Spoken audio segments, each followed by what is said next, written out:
할아버지, 배고프시죠? 이 도시락 좀 드셔보세요. 지하철역 앞 벤치에서 떨고 있던 노숙자 할아버지에게 자신의 유일한 끼니인 편의점 도시락을 내민 가난한 여대생이 있었습니다. 모두가 외면하던 그에게 다가간 유일한 사람이었죠. 파랗게 질린 입술, 초점 없는 텅 빈 눈을 가진 그를 보며 차마 외면할 수 없었던 것이었어요. 그때까지만 해도 이 여대생은 알 수 없었습니다. 이 노숙자 할아버지가 어떤 사람인지, 그리고 이 만남이 자신의 인생을 통째로 뒤바꾸어 놓을 거라는 사실을 말이죠. 사연 시작 전 구독과 좋아요를 눌러주시고 어디서 듣고 계신지 댓글 남겨주시면 그곳으로 행운이 가득 깃들기를 바라겠습니다. 이른 새벽 4시 반 서울 변두리의 한 작은 편의점에서 지아는 피곤에 찌든 얼굴로 계산대 앞에 서 있었어요. 23살 대학 졸업을 불과 2달 앞둔 그녀의 어깨는 축 늘어져 있었죠. 낮에는 학교에서 졸업 논문을 마무리하고 저녁부터 새벽까지는 이곳 편의점에서 일하는 생활이 벌써 1년째였습니다. 지아나, 수고했어. 점장이 마감 정산을 마치고 다가왔습니다.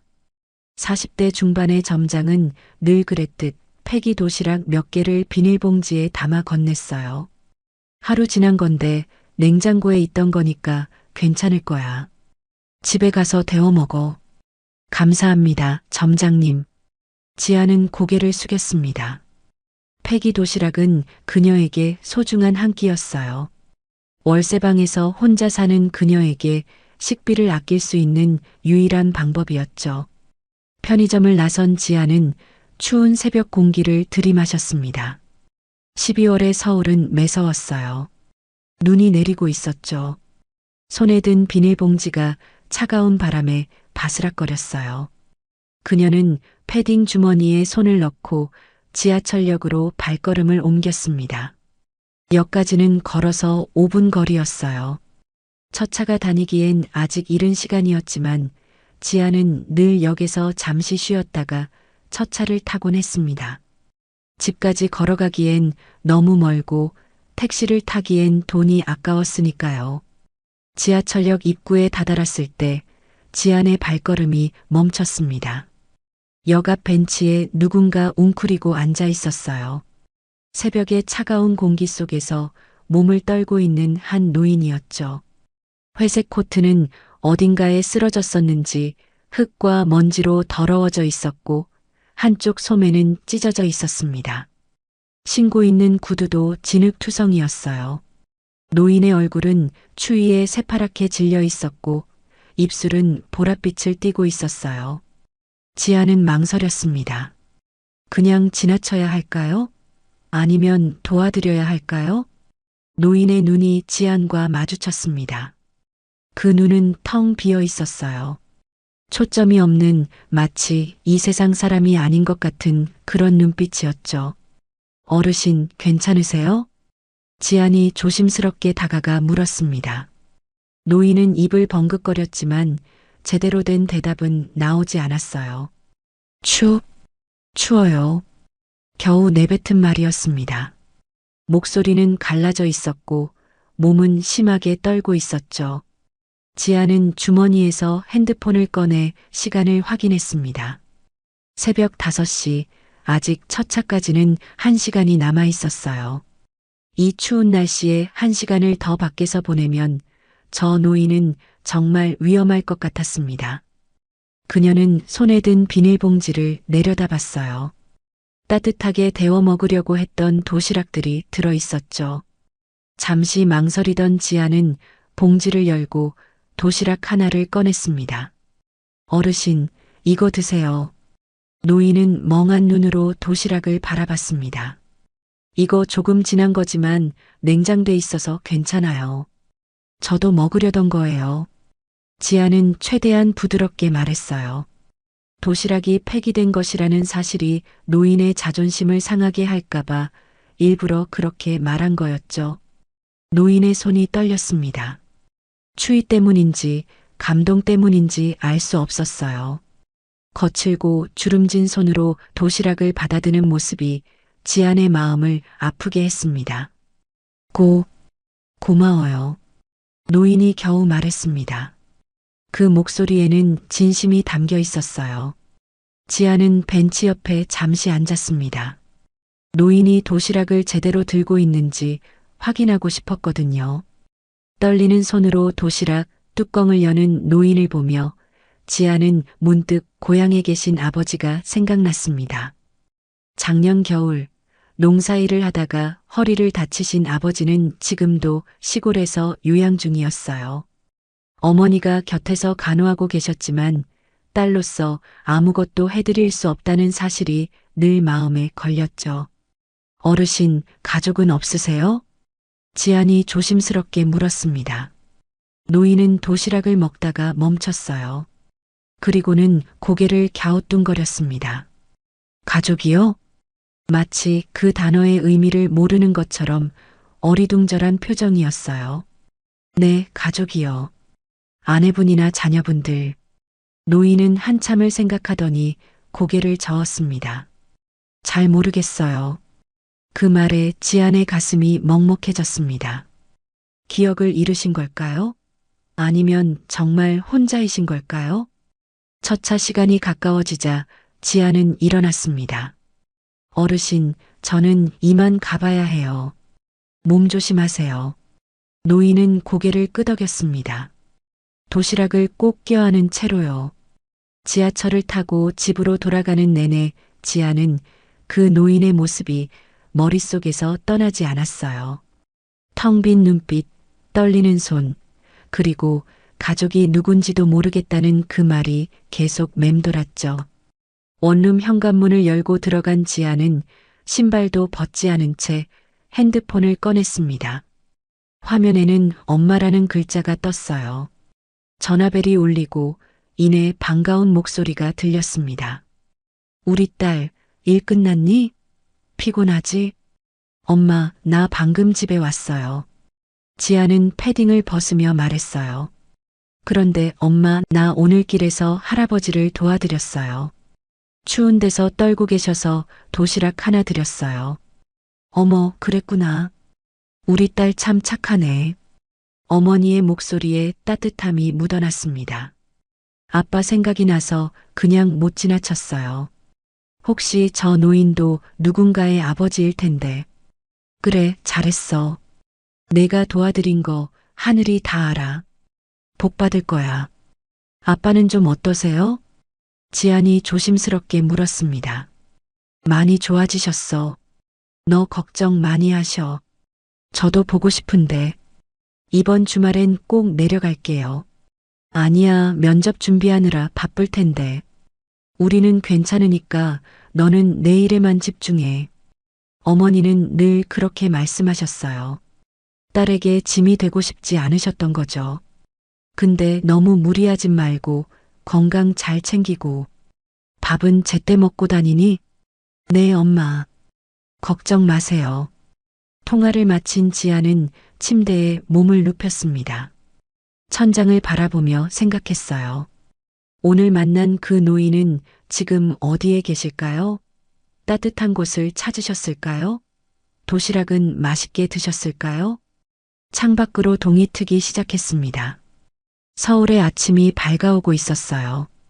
지안은 눈을 감았습니다. 오전 수업에 가려면 적어도 2시간은 자야 했으니까요. 하지만 잠은 쉽게 오지 않았습니다. 머릿속엔 계속 그 노인의 모습이 아른거렸어요.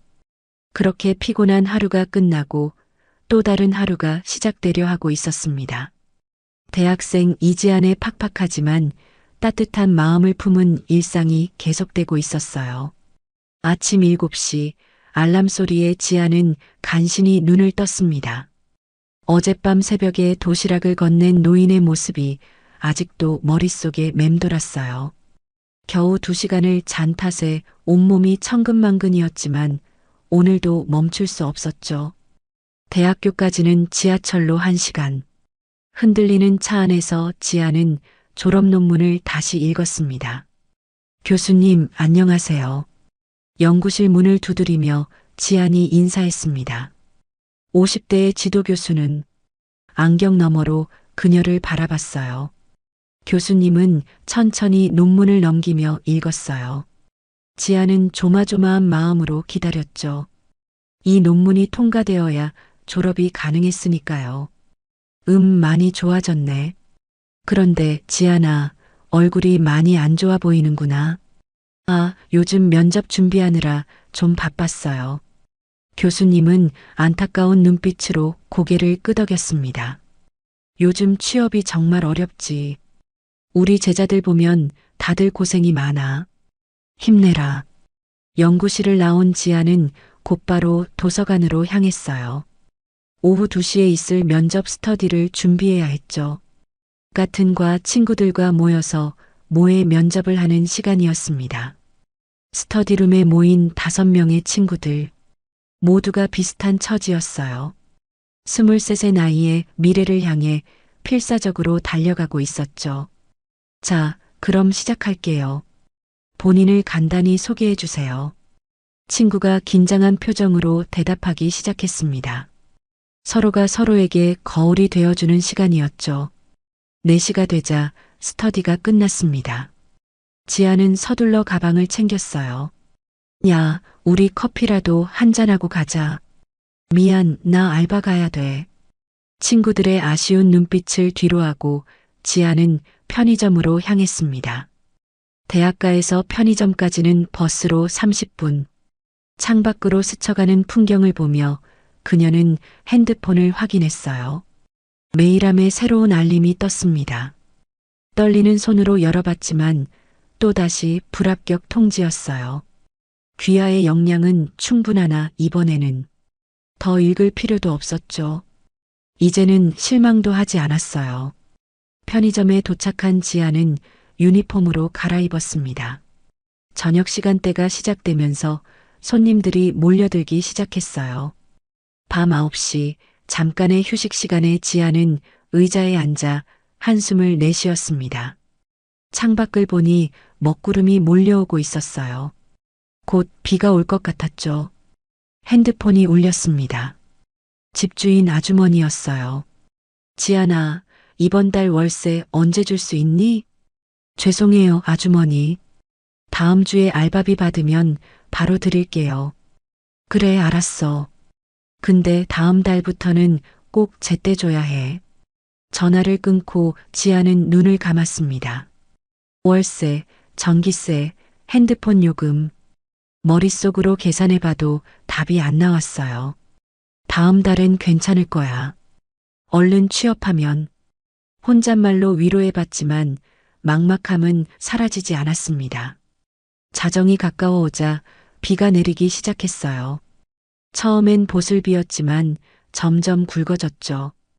빗소리가 편의점 유리창을 두드렸습니다. 편의점은 한산했습니다.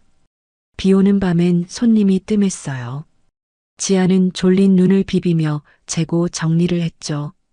새벽 4시 지아는 편의점 문을 잠그고 밖으로 나왔습니다.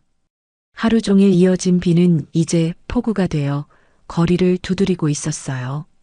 우산을 펼쳤지만 옆으로 치는 빗줄기에 바지가 금세 젖어들었죠. 피곤해 절은 몸을 이끌고 걷던 지아는 문득 발걸음을 멈췄습니다. 맞은편 상가 건물 처마 밑에 누군가 웅크리고 서 있었어요. 가로등 불빛에 비친 그 실루엣은 낯이 익었습니다. 그 노인이었어요. 이틀 전 새벽에 도시락을 드렸던 바로 그분이었죠. 회색 코트는 빗물에 흠뻑 젖어 무겁게 축 늘어져 있었고 백발의 머리에서는 빗물이 뚝뚝 떨어지고 있었습니다. 노인은 처마 아래 좁은 공간에서 몸을 최대한 움츠린 채 떨고 있었어요. 마치 버려진 강아지처럼 초라해 보였죠. 지안의 가슴이 먹먹해졌습니다. 이 추운 날씨에 이 비를 맞으며 밤을 지새우다니 도대체 어떤 사연이 있기에 이렇게 거리를 헤매고 계신 걸까요? 그녀는 우산을 들고 천천히 다가갔습니다. 빗소리가 워낙 커서인지 노인은 지안이 다가오는 것도 눈치채지 못했어요. 어르신, 지안이 조심스럽게 불렀습니다. 노인이 고개를 들었어요. 빗물인지 눈물인지 모를 것들이 주름진 얼굴을 타고 흘러내리고 있었죠. 그 텅 빈 눈빛은 여전했지만 오늘은 더욱 공허해 보였습니다. 아, 아가씨. 노인의 목소리는 추위에 떨려 제대로 나오지 않았어요. 입술은 새파랗게 질려 있었고 온몸이 부들부들 떨고 있었죠. 지아는 우산을 노인 쪽으로 기울였습니다. 자신의 어깨가 비에 젖는 것은 신경 쓰지 않았어요. 어르신, 이러시면 안 돼요. 감기 걸리세요. 노인은 멍한 눈으로 지안을 바라봤습니다. 무언가 말하려 했지만 추위에 이가 딱딱 부딪혀 제대로 된 말이 나오지 않았어요. 지안은 주위를 둘러봤습니다. 이 시간에 갈 수 있는 곳이 어디 있을까요? 그때 골목 끝에 있는 무인 카페 간판이 눈에 들어왔어요. 24시간 운영하는 곳이었죠. 어르신, 저기 무인 카페가 있어요. 따뜻한 자리에서 좀 쉬세요. 지아는 노인의 팔을 부축했습니다. 젖은 코트에서 축축한 감촉이 전해졌어요. 노인은 처음엔 망설이는 듯 했지만 지안의 부축을 받으며 천천히 걸음을 옮겼습니다. 무인 카페는 따뜻했어요. 문을 열자 히터에서 나오는 온기가 얼굴을 감쌌죠. 지아는 노인을 창가 자리로 안내했습니다. 여기 앉으세요. 노인은 의자에 털썩 주저앉았어요. 젖은 코트를 벗으려 했지만 손이 제대로 움직이지 않았죠. 지안이 조심스럽게 도와드렸습니다. 잠깐만요. 제가 따뜻한 거 주문할게요. 키오스크 앞에 선 지안은 지갑을 열었습니다. 통장엔 돈이 없었지만 현금으로 15,000원이 있었어요. 내일 교통비와 점심값으로 아껴둔 돈이었죠. 잠시 망설였지만 지아는 따뜻한 아메리카노 2잔을 주문했습니다. 그리고 진열대에 있던 샌드위치도 하나 골랐어요. 결제를 하는 손이 떨렸습니다. 이제 남은 돈은 5,000원 뿐이었죠. 커피를 들고 테이블로 돌아온 지아는 노인 앞에 컵을 놓았어요. 드세요. 따뜻해지실 거예요. 노인의 손은 여전히 떨리고 있었습니다. 컵을 잡는 것조차 힘들어 보였어요. 지아는 컵을 노인의 손에 조심스럽게 쥐어드렸습니다. 천천히 드세요. 첫 모금을 마신 노인의 얼굴에 미세한 변화가 일어났어요. 굳어있던 표정이 조금씩 풀리기 시작했죠. 따뜻한 커피가 얼어붙은 몸을 녹여주고 있었습니다. 고마워요. 노인이 힘겹게 말했습니다. 그 목소리엔 진심이 담겨 있었어요. 지아는 샌드위치를 노인 앞으로 밀었습니다. 이것도 드세요. 배고프실 텐데. 노인은 떨리는 손으로 샌드위치를 들었어요. 한 입 베어 물자 눈물이 주르륵 흘러내렸습니다. 왜 우는지 본인도 모르는 것 같았어요. 지안의 마음이 아팠습니다. 저 노인도 한때는 누군가의 아들이었고 아버지였고 남편이었을 텐데 지금은 왜 이렇게 혼자 거리를 헤매고 계신 걸까요? 어르신, 집이 어디세요? 가족분들이 걱정하실 텐데. 노인은 고개를 갸웃거렸습니다. 마치 가족이라는 단어가 낯선 것처럼요. 집이요? 잘 모르겠어요.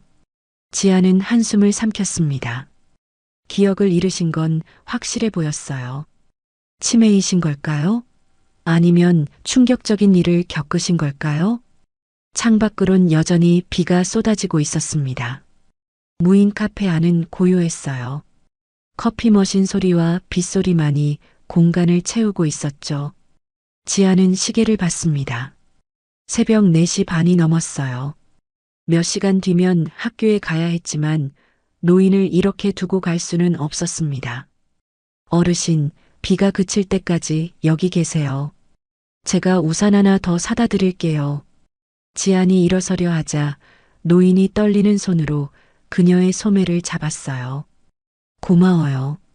정말 고마워요. 노인은 힘겹게 고개를 숙였습니다. 그 모습에 지안의 눈시울이 뜨거워졌어요. 아니에요, 어르신.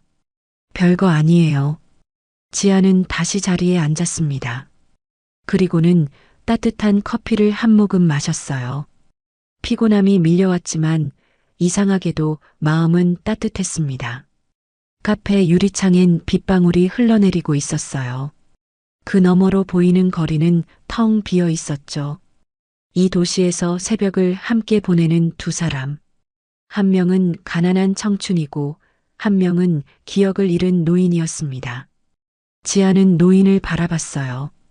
따뜻한 커피를 마시며 조금씩 안정을 찾아가는 모습이 안심이 되었죠. 이것이 일시적인 선의일까요? 아니면 무언가 더 깊은 인연의 시작일까요? 지아는 알 수 없었습니다. 하지만 한 가지는 확실했어요. 이 노인을 그냥 지나칠 수는 없다는 것을요. 창밖의 비는 조금씩 잦아들고 있었습니다. 새벽의 끝이 보이기 시작했어요. 하지만 지안의 마음속엔 이제 막 피어나기 시작한 무언가가 있었습니다. 그것은 단순한 연민을 넘어선 진정한 관심이었어요. 다음 날 오후 지안은 학교에서 돌아오는 길에 공원을 지나가고 있었습니다. 어젯밤 무인 카페에서 헤어진 후 그 노인이 계속 마음에 걸렸어요. 혹시 또 비를 맞으며 어디선가 떨고 계시는 건 아닐까 하는 걱정이 들었죠. 공원 입구에 들어서자 낯익은 뒷모습이 보였습니다. 벤치에 앉아있는 노인이었어요. 다행히 비는 그쳤지만 노인의 코트는 여전히 축축해 보였습니다. 어제 그 빗속에서 얼마나 오래 서 있었던 걸까요? 지아는 조심스럽게 다가갔어요. 노인은 멍하니 앞을 바라보고 있었습니다. 공원을 지나가는 사람들, 뛰어노는 아이들, 산책하는 강아지들. 그 모든 것들이 노인의 눈에는 들어오지 않는 것 같았어요. 어르신, 안녕하세요. 지안이 인사하자 노인이 고개를 들었습니다. 잠시 누군지 알아보지 못하는 듯 했지만 이내 희미한 미소를 지었어요. 아, 아가씨. 네, 어제 커피 드렸던 사람이에요. 괜찮으세요? 노인은 고개를 끄덕였지만 지안의 눈엔 전혀 괜찮아 보이지 않았습니다. 얼굴은 창백했고 입술은 아직도 파랗게 질려 있었어요. 무엇보다 그 축축한 코트가 문제였습니다. 지아는 노인의 코트를 만져봤어요. 하루가 지났는데도 아직 덜 마른 상태였습니다. 이런 젖은 옷을 계속 입고 있으면 정말 큰 병에 걸릴 수도 있었죠. 어르신, 이러다 병 나세요. 잠시만 제가 집에 좀 다녀올게요. 괜찮아요. 나는. 노인이 손을 저었지만 지아는 이미 결심했습니다. 여기서 기다리고 계세요. 금방 올게요. 자신의 원룸까지는 지하철로 15분 거리. 집 근처 지하철역에 내리자 마자 지아는 뛰기 시작했어요. 숨이 차올랐지만 멈추지 않았습니다. 계단을 두 칸씩 뛰어올라 현관문을 열었어요. 옷장을 열고 한참을 뒤졌습니다. 작년 겨울 부모님이 서울에 오셨을 때 두고 가신 아버지의 옷이 어딘가 있었거든요. 아버지가 병원 검사를 받으러 오셨다가 하룻밤 묵고 가시면서 깜빡 잊고 두고 가신 겨울 점퍼와 스웨터였어요. 그리고 통이 넓은 바지도 하나 있었죠. 있다. 옷장 깊숙한 곳에서 검은색 점퍼와 회색 스웨터 그리고 바지를 찾아냈어요. 다행히 깨끗하게 보관되어 있었습니다. 지아는 옷을 품에 안고 다시 공원으로 돌아갔어요. 노인은 여전히 벤치에 앉아 있었습니다. 지안이 오는 것을 보고 놀란 표정을 지었어요. 정말 다시 왔구나. 그럼요. 제가 올게요 했잖아요. 지안은 가져온 옷을 노인에게 내밀었습니다. 아버지가 오셨을 때 두고 가신 옷이 있어서요. 입어보세요. 세탁은 제가 해드릴게요. 노인은 떨리는 손으로 옷을 받아들었어요. 그 순간 눈시울이 붉어졌습니다. 누군가 이렇게 자신을 돌봐준 게 얼마만인지 기억도 나지 않았거든요. 이런 걸 어떻게 일단 갈아입으세요. 화장실은 저쪽에 있어요. 노인이 화장실로 들어간 사이 지아는 벤치에 앉아 기다렸습니다. 이상하게도 마음이 뿌듯했어요. 누군가를 돕는다는 건 이런 기분이었나 싶었죠. 잠시 후 노인이 나왔습니다. 아버지의 옷이 조금 크긴 했지만 젖은 코트보다는 훨씬 나아 보였어요. 무엇보다 따뜻해 보여서 다행이었죠. 딱 맞네요. 따뜻하죠? 노인은 고개를 끄덕이며 미소를 지었어요. 그 미소가 어제보다 조금 더 밝아 보였습니다. 자, 이제 빨래하러 가요. 여기 근처에 무인 빨래방이 있어요. 지아는 노인이 벗은 젖은 코트를 들고 앞장섰습니다. 노인은 조용히 따라왔어요. 무인 빨래방은 공원에서 5분 거리에 있었습니다. 문을 열고 들어가자 세제 냄새가 코를 찔렀어요. 여러 대의 세탁기가 돌아가는 소리가 공간을 채우고 있었죠. 어르신, 여기 앉으세요. 지아는 노인을 의자에 앉히고 세탁기 앞으로 갔습니다. 주머니에서 동전을 꺼내 투입구에 넣었어요. 세탁기에 코트를 넣고 세제를 붓자 기계가 돌아가기 시작했습니다. 물이 차오르며 더러워진 코트를 씻어내고 있었어요. 지아는 노인 옆에 앉았습니다. 세탁이 끝날 때까지 약 40분. 그 시간 동안 둘은 조용히 앉아 있었어요. 그때 노인이 작은 목소리로 중얼거렸습니다.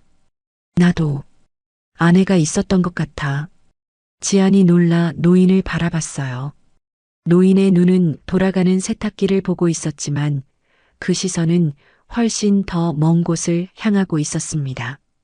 아내요? 응. 이렇게 빨래를 해주던 따뜻한 사람이었던 것 같아. 노인의 목소리에는 그리움이 묻어 있었어요. 하지만 그것은 선명한 기억이라기보다는 흐릿한 잔상 같았죠. 이름은 기억이 안 나는데 웃는 얼굴이 참 예뻤어. 지안의 마음이 먹먹해졌습니다. 사랑했던 사람의 이름조차 기억하지 못한다니 그 상실감이 얼마나 클까요? 분명 어디선가 기다리고 계실 거예요. 지안이 위로하듯 말했지만 노인은 고개를 저었어요. 아니야. 떠났어. 먼저 떠났어. 그 말에 지아는 더 이상 아무 말도 할 수 없었습니다. 아내를 잃은 슬픔, 그리고 그 기억마저 잃어가는 고통. 노인이 짊어진 무게가 너무나 무거워 보였어요. 세탁기가 멈췄습니다. 지아는 젖은 코트를 꺼내 건조기로 옮겼어요.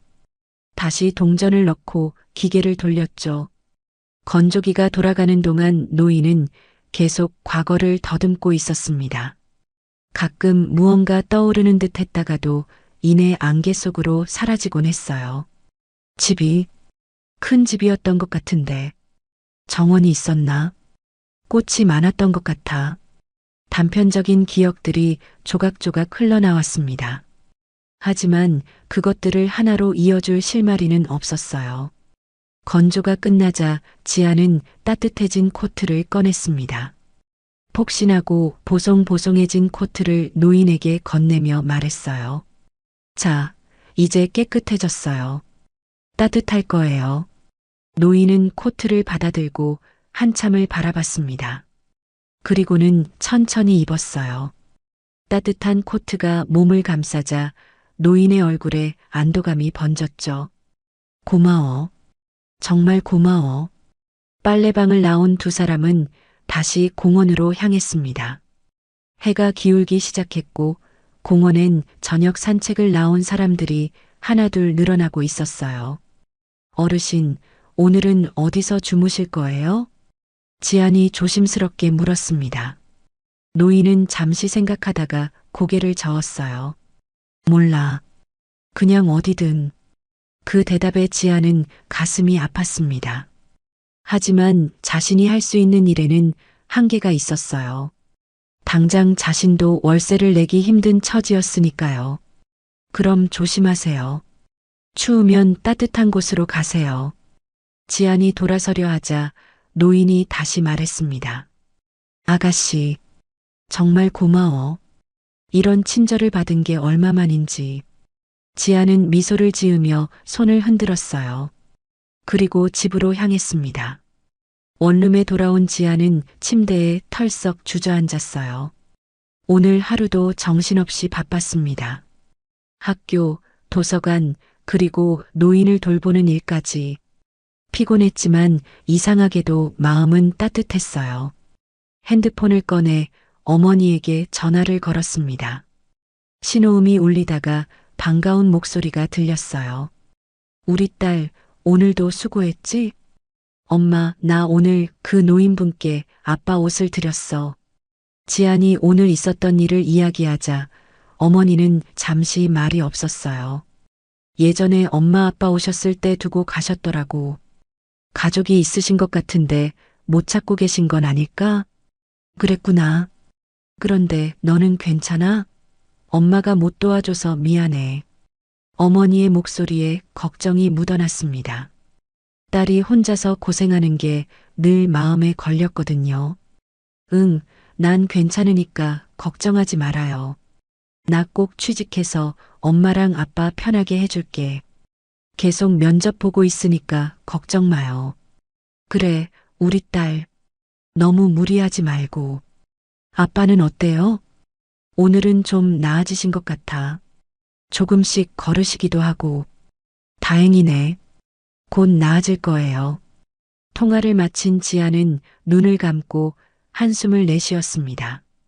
시골에 계신 부모님, 일자리를 찾지 못하는 자신, 그리고 기억을 잃고 거리를 헤매는 노인. 모두가 각자의 무게를 짊어지고 살아가고 있었어요. 하지만 그 무게 속에서도 따뜻함은 있었습니다. 노인을 도우며 느낀 뿌듯함, 어머니의 걱정 어린 목소리, 그리고 누군가의 아버지였을 그 노인의 희미한 기억들. 지아는 창밖을 바라봤어요. 어둠이 내리기 시작한 도시의 불빛들이 하나둘 켜지고 있었습니다. 저 불빛들 아래 각자의 이야기를 품고 살아가는 사람들이 있겠죠. 내일은 또 어떤 하루가 될까요? 그리고 그 노인은 무사히 밤을 보낼 수 있을까요? 그날 밤 지아는 침대에 누워서도 잠을 이룰 수 없었습니다. 천장을 바라보며 계속해서 그 노인의 모습이 떠올랐어요. 아버지의 옷을 입고 세탁소에서 나도 아내가 있었던 것 같아라고 말씀하시던 그 떨리는 목소리가 귓가에 맴돌았죠. 지아는 이불을 걷어차고 일어났습니다. 핸드폰을 켜서 시간을 확인했어요. 새벽 2시. 내일은 오전 10시에 학교에서 졸업 논문 최종 발표가 있었지만 지금은 그것조차 신경 쓰이지 않았습니다. 분명히 가족이 계실 거야. 지아는 혼잣말을 하며 핸드폰을 내려놓았어요. 그리고 다시 눈을 감았지만 노인의 텅 빈 눈빛이 어둠 속에서도 선명하게 보였습니다. 다음 날 오후 졸업 논문 발표를 마친 지아는 서둘러 학교를 나섰습니다. 가방을 메고 뛰다시피 걸어서 공원으로 향했어요. 혹시 노인이 어제 그 벤치에 앉아 계실까 싶어서였죠. 공원 입구에 들어서자마자 지안의 눈에 낯익은 뒷모습이 보였습니다.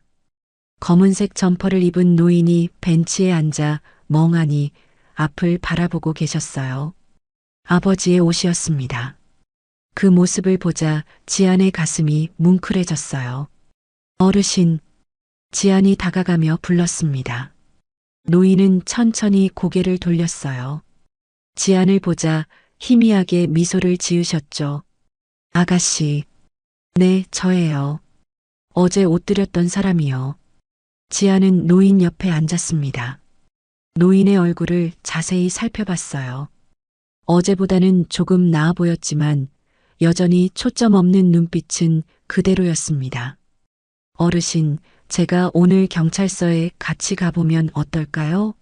가족분들이 분명히 찾고 계실 거예요. 노인은 고개를 갸우뚱거렸습니다.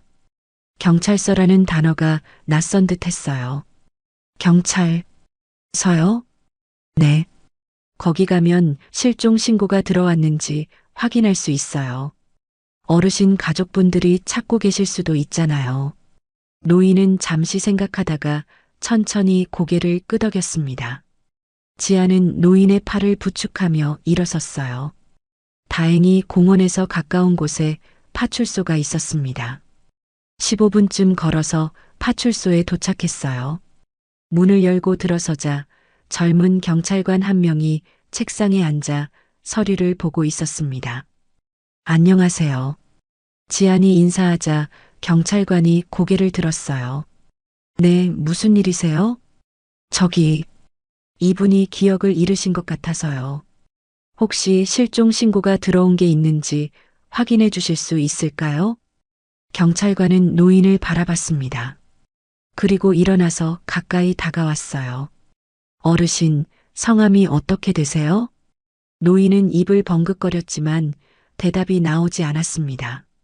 한참을 생각하시더니 고개를 저으셨어요. 모르겠어요. 경찰관은 지안을 바라보며 물었습니다. 언제부터 이러셨어요? 정확히는 모르겠어요. 제가 며칠 전 새벽에 처음 뵀는데 그때부터 계속 이러셨어요.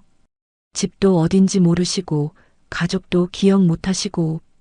경찰관은 고개를 끄덕이며 컴퓨터 앞에 앉았습니다. 키보드를 두드리며 화면을 확인했어요. 지아는 떨리는 마음으로 기다렸죠. 제발 실종 신고가 들어와 있기를 바랐습니다. 몇 분이 지났을까요? 경찰관이 고개를 저으며 말했습니다. 최근 일주일 내에 들어온 노인 실종 신고는 없네요. 지안의 얼굴이 굳어졌습니다. 그럼 어떻게 해야 하죠? 경찰관은 난처한 표정을 지었어요. 일단 이분을 보호소로 모시는 게 좋을 것 같습니다. 거기서 신원 확인 절차를 거치면 소? 노인이 그 단어를 천천히 따라 말했습니다. 목소리가 떨리고 있었어요. 마치 그 단어가 무언가 두려운 것처럼요. 지아는 노인을 바라봤습니다. 노인의 눈에는 혼란과 불안이 가득했어요. 어디론가 끌려가는 것 같은 두려움이 그 눈빛에서 느껴졌습니다. 잠깐만요. 지안이 경찰관을 말렸습니다. 보호소 말고 다른 방법은 없을까요? 이분이 너무 불안해하시는 것 같아서. 경찰관은 미안한 듯 고개를 저었어요. 글쎄요. 신원을 확인할 방법이 없으면 저희도 어쩔 수 없어서요. 보호소에서 공고를 내고 기다려보는 수밖에는. 지안의 눈시울이 붉어졌습니다. 가슴이 답답하고 막막했어요. 저 노인을 그냥 보호소로 보내야 한다는 게 견딜 수 없었죠. 조금만 더 시간을 주시면 안 될까요? 제가 직접 찾아볼게요. 경찰관은 난처한 표정으로 지안을 바라봤습니다. 그런데 학생분이 어떻게 찾으시려고요? SNS에 올려볼게요. 요즘은 그렇게 해서 가족 찾는 경우도 많잖아요. 제발 일주일만 시간을 주세요. 경찰관은 잠시 고민하다가 한숨을 쉬었어요. 알겠습니다. 일주일 드릴게요. 그때까지 연락이 없으면 저희가 조치를 취하겠습니다. 감사합니다. 지아는 고개를 숙여 인사했습니다. 그리고 노인의 손을 잡았어요. 어르신, 걱정하지 마세요. 제가 꼭 가족분들 찾아드릴게요. 파출소를 나온 두 사람은 다시 공원으로 향했습니다. 해가 기울기 시작했고 공원엔 저녁 산책을 나온 사람들이 하나둘 보이기 시작했어요. 어르신, 오늘은 무인 카페에서 주무실 수 있을까요? 제가 자리 잡아드릴게요. 노인은 고개를 끄덕였습니다. 지아는 노인을 무인 카페로 데려갔어요. 구석 자리에 앉히고 따뜻한 아메리카노 한 잔을 주문했죠. 지갑에 남은 돈이 별로 없었지만 지금은 그런 게 중요하지 않았습니다. 여기서 편하게 계세요. 제가 내일 다시 올게요. 고마워요. 노인의 목소리에는 진심이 담겨 있었어요. 지아는 미소를 지으며 카페를 나섰습니다. 집으로 돌아가는 지하철 안에서 지아는 핸드폰을 꺼냈습니다. SNS 앱을 열고 카메라 앨범을 확인했어요. 오늘 찍어둔 노인의 사진이 있었죠. 공원 벤치에 앉아 계신 모습이었습니다. 지아는 긴 숨을 들이마셨어요. 그리고 게시글 작성 화면을 열었습니다. 손가락이 떨렸지만 천천히 글을 쓰기 시작했죠. 며칠째 같은 분을 봅니다. 기억을 잃으신 것 같아요. 글을 쓰는 동안 지안의 눈에서 눈물이 흘러내렸습니다. 노인의 텅 빈 눈빛이 떠올랐어요. 가족의 이름도 집이 어딘지도 자신이 누구인지도 기억하지 못하는 그분의 모습이요. 혹시 이분을 아시는 분이 계시면 꼭 연락 주세요. 지아는 계속해서 글을 이어갔습니다.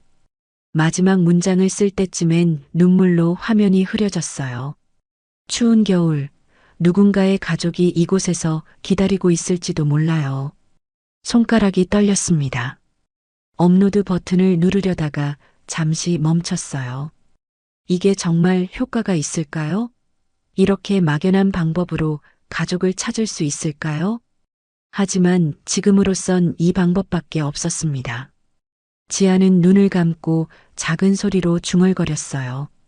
제발, 제발 이 글을 보시는 분 중에 아시는 분이 계시길. 그리고 업로드 버튼을 눌렀습니다. 화면에 게시글이 올라갔어요. 지아는 한동안 그 화면을 바라봤습니다. 지하철에서 내려 집까지 걸어가는 동안에도 계속 핸드폰을 확인했어요. 아직 댓글이나 연락은 없었죠. 당연했습니다. 올린 지 겨우 10분밖에 안 됐으니까요. 원룸 현관문을 열고 들어간 지아는 신발도 제대로 벗지 않은 채 침대에 털썩 주저앉았습니다. 온몸에 피로가 밀려왔어요. 오늘 하루가 너무나 길게 느껴졌죠. 핸드폰이 울렸습니다. 엄마였어요. 지아는 전화를 받았습니다. 엄마, 우리 딸 오늘 발표 잘했니?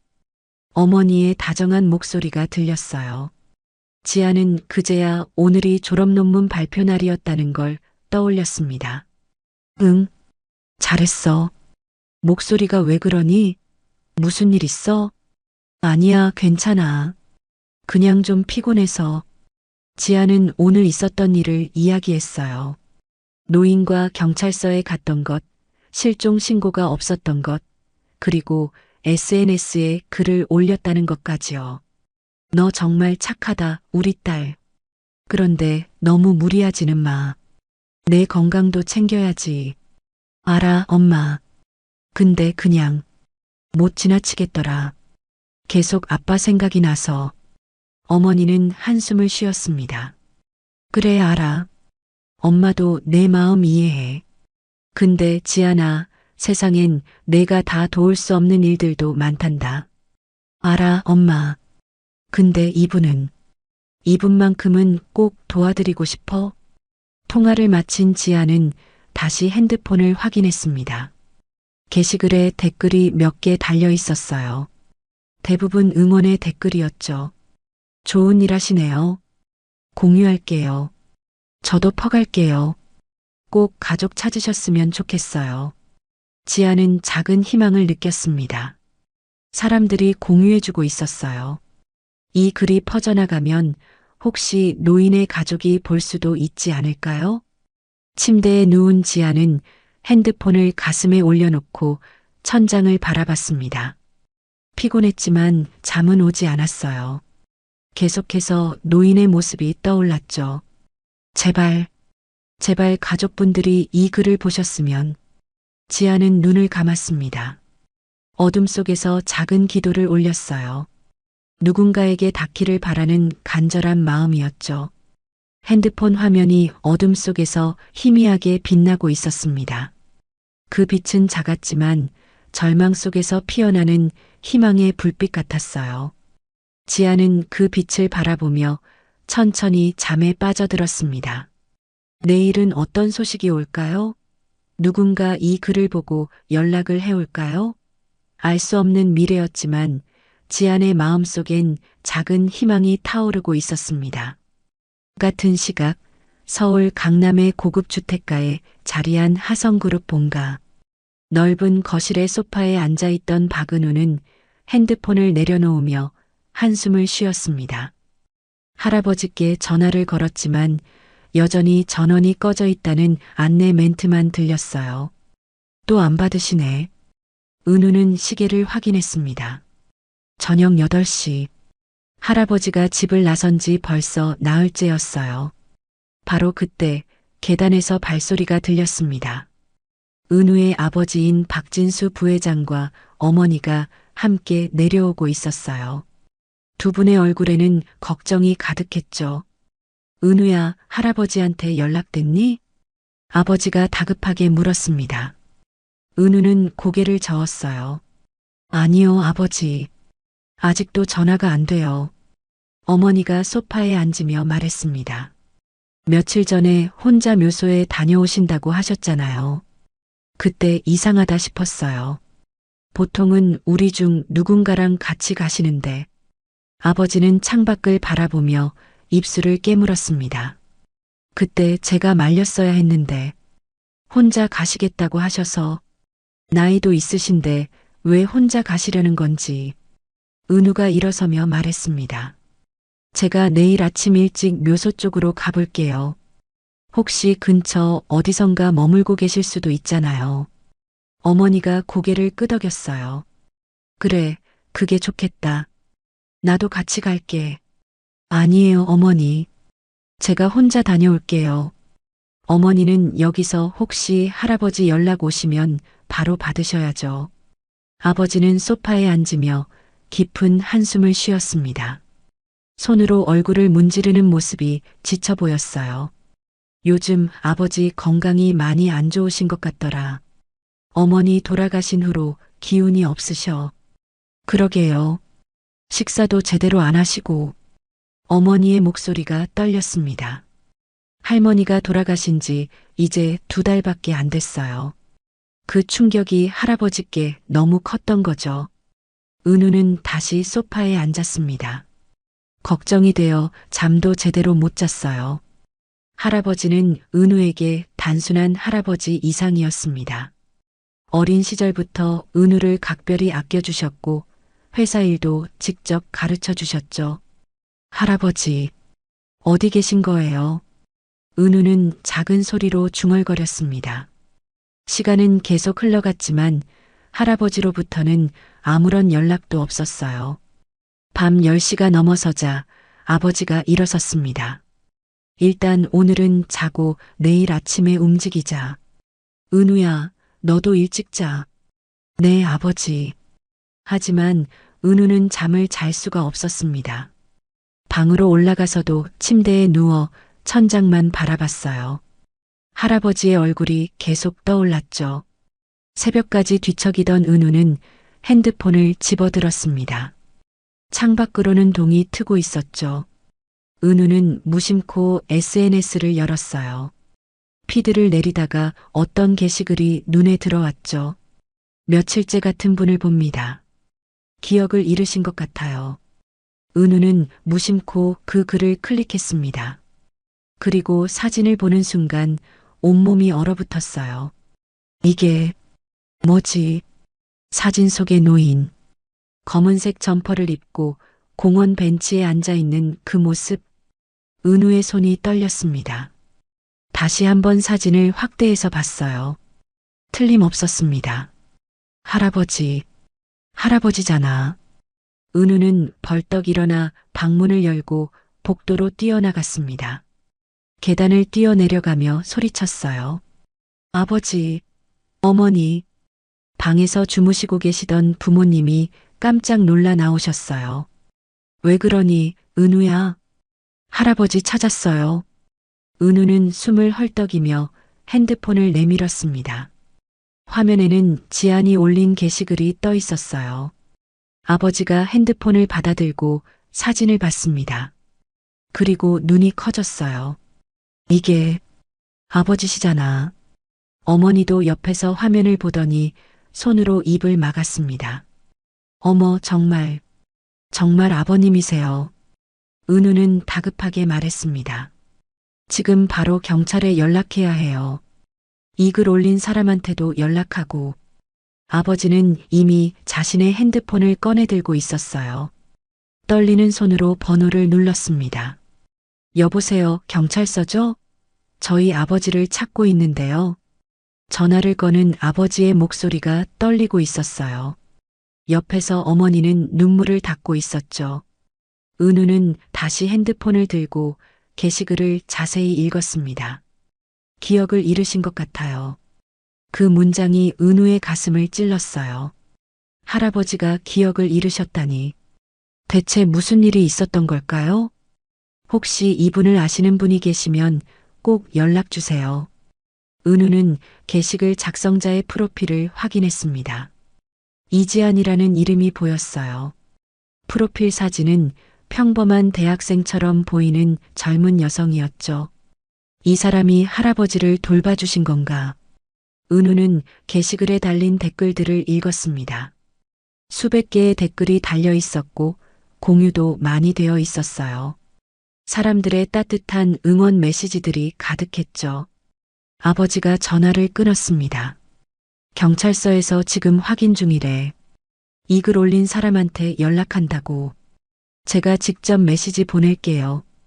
은우는 재빨리 지안에게 쪽지를 보냈습니다. 안녕하세요. 사진 속 어르신이 저희 할아버지인 것 같습니다. 지금 어디 계신지 알 수 있을까요? 메시지를 보낸 은우는 답장을 기다렸어요. 하지만 새벽 5시가 넘은 시각이라 바로 답장이 오지는 않았죠. 거실의 분위기는 긴박했습니다. 아버지는 계속해서 핸드폰을 확인하고 있었고 어머니는 소파에 앉아 눈물을 닦고 있었어요. 대체 무슨 일이 있었던 거예요?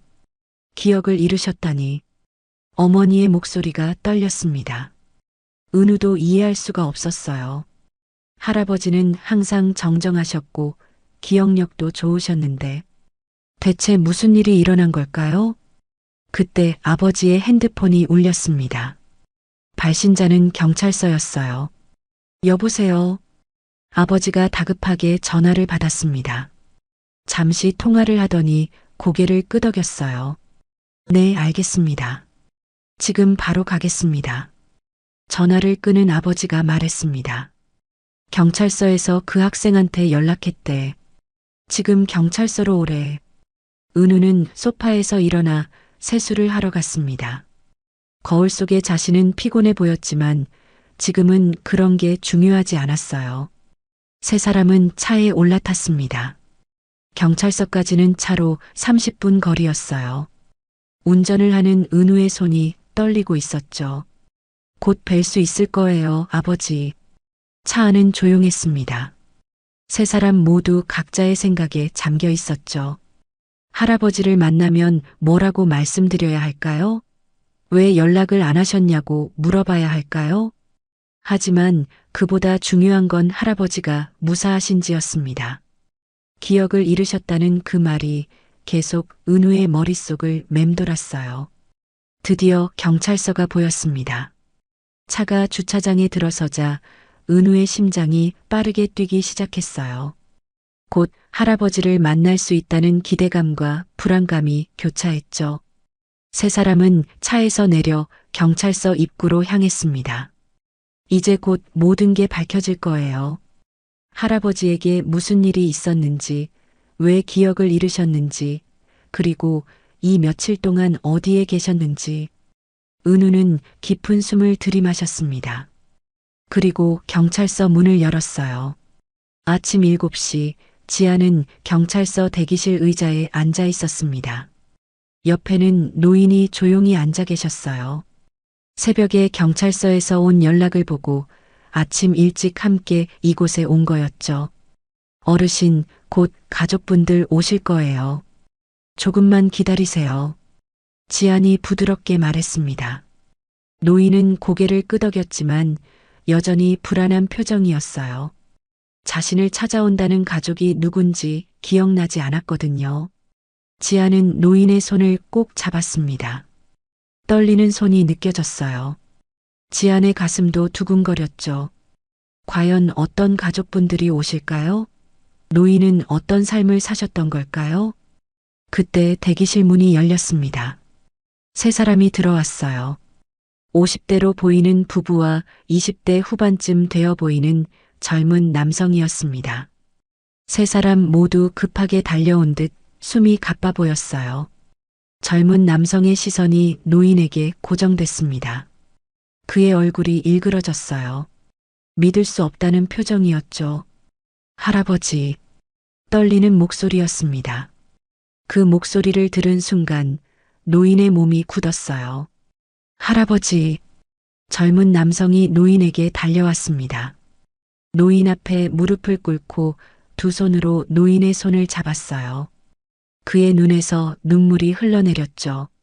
노인은 멍하니 그를 바라봤습니다. 입술이 떨렸어요. 무언가 떠오르는 듯 했지만 확실하지 않은 표정이었죠. 오. 노인의 입에서 작은 소리가 흘러나왔습니다. 그 이름이 입 밖으로 나오는 순간 노인의 눈에 초점이 생기기 시작했어요. 은우야. 이번엔 더 확실한 목소리였습니다. 노인의 눈에서 눈물이 흘러내렸어요. 떨리는 손으로 은우의 얼굴을 만졌죠. 우리, 은우, 맞지? 네, 할아버지. 저예요. 은우예요. 은우는 흐느끼며 할아버지의 손을 꼭 붙들었습니다. 뒤에 서 있던 부부도 다가왔어요. 50대 남성이 떨리는 목소리로 말했습니다. 아버지. 서서히 기억이 돌아온 하성그룹 회장 박정호는 천천히 고개를 돌렸습니다. 그리고 그들을 보자 눈이 커졌어요. 진수야. 너. 네, 아버지. 저예요.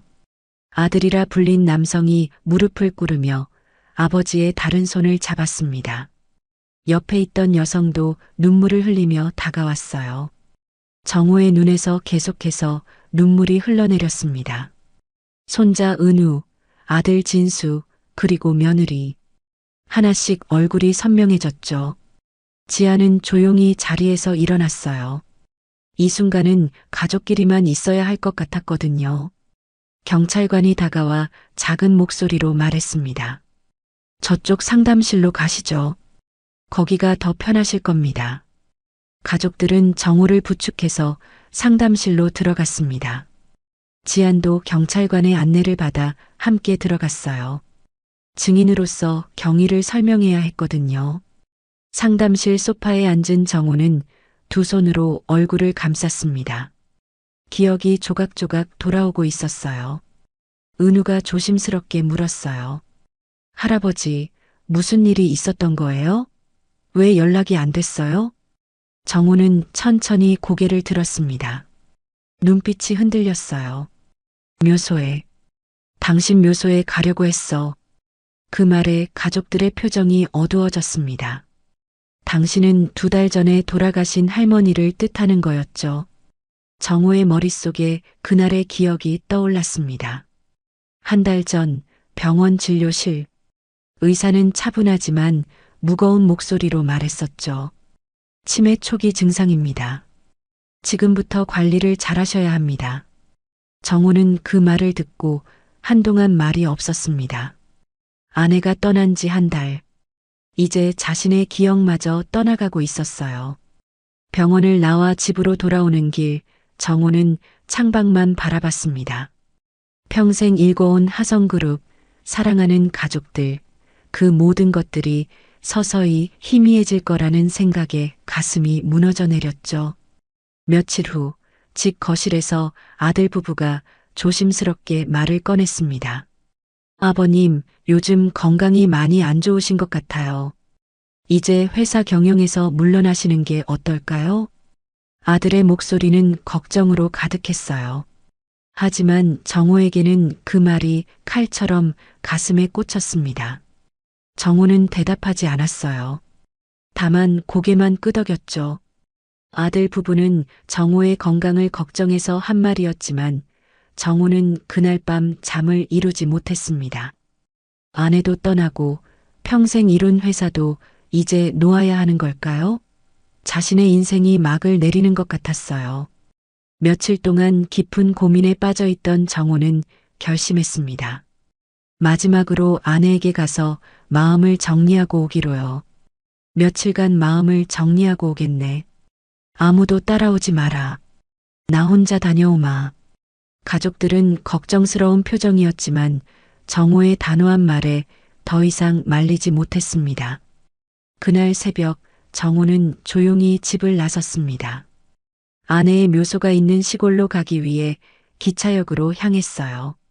시골은 그룹이 소유한 땅이 있는 곳이었고 그곳에 아내를 모셨었죠. 새벽 공기는 매서웠습니다. 영하의 날씨에 바람까지 차가웠어요.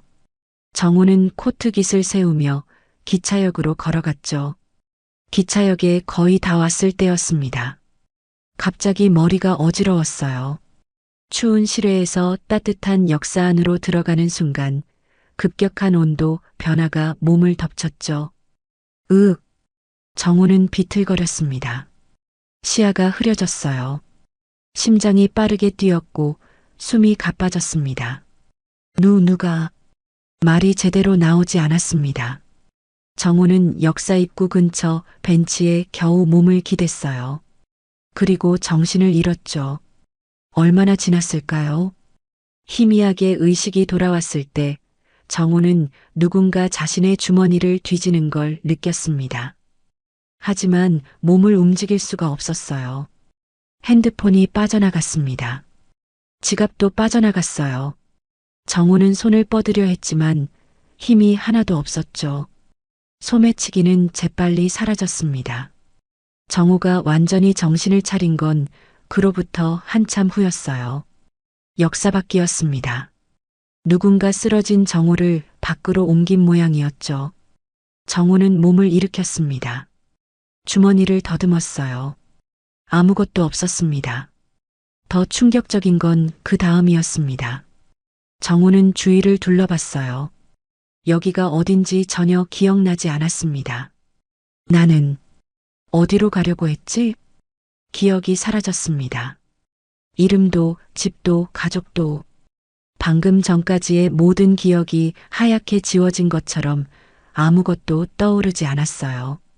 정호는 공포에 휩싸였습니다. 떨리는 다리로 일어나 거리를 헤맸죠. 추운 겨울바람이 얼굴을 때렸습니다.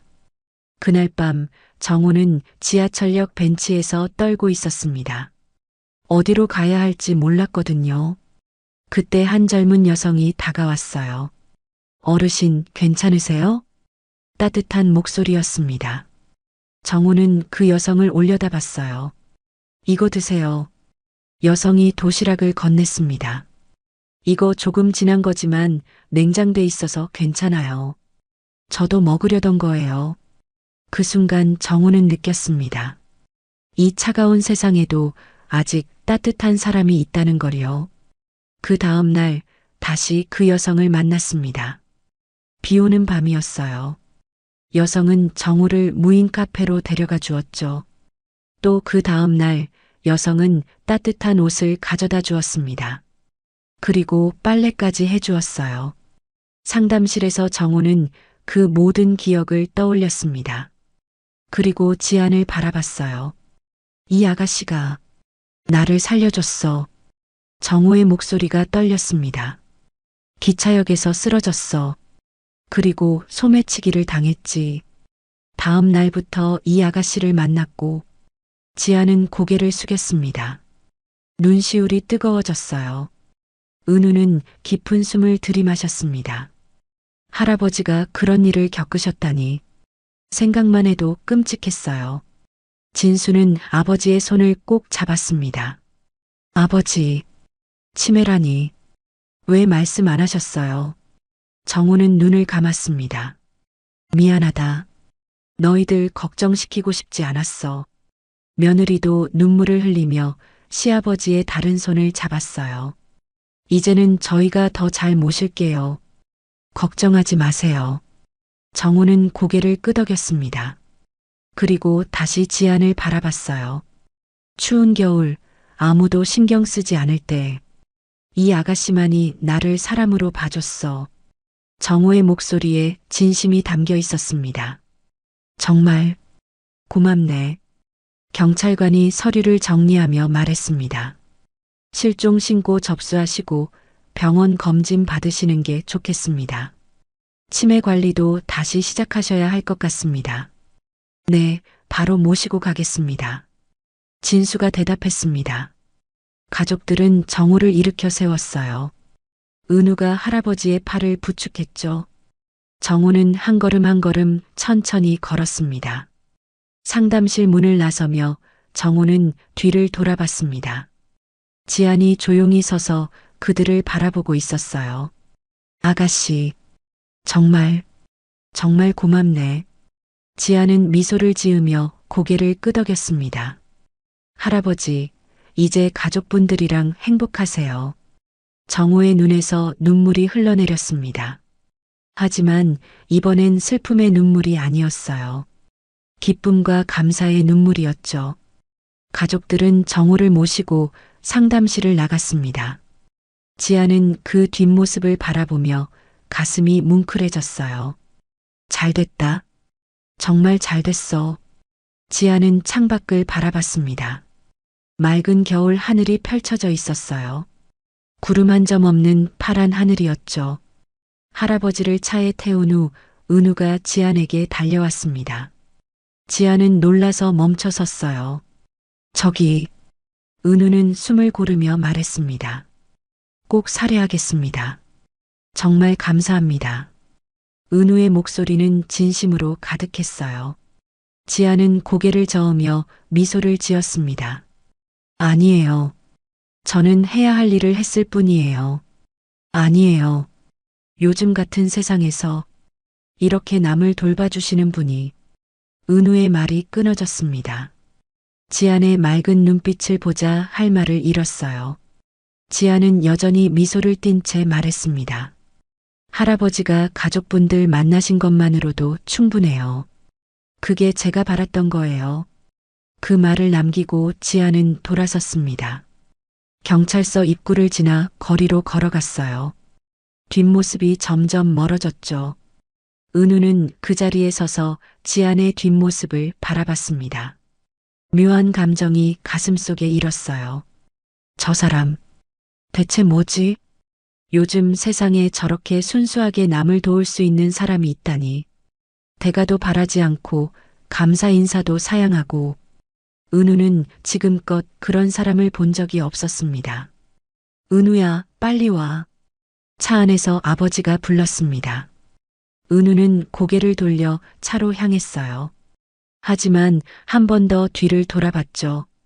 지안의 모습은 이미 모퉁이를 돌아보이지 않았습니다. 은우는 차에 올라타며 생각했어요. 다시 만날 수 있을까? 하지만 연락처도 모르고 이름도 제대로 물어보지 못했습니다. 그저 SNS에서 본 이지안이라는 이름만 기억날 뿐이었어요. 차가 출발했습니다. 은우는 창밖을 바라보며 계속 지안을 생각했어요. 한편 경찰서를 벗어난 지안은 천천히 거리를 걸었습니다.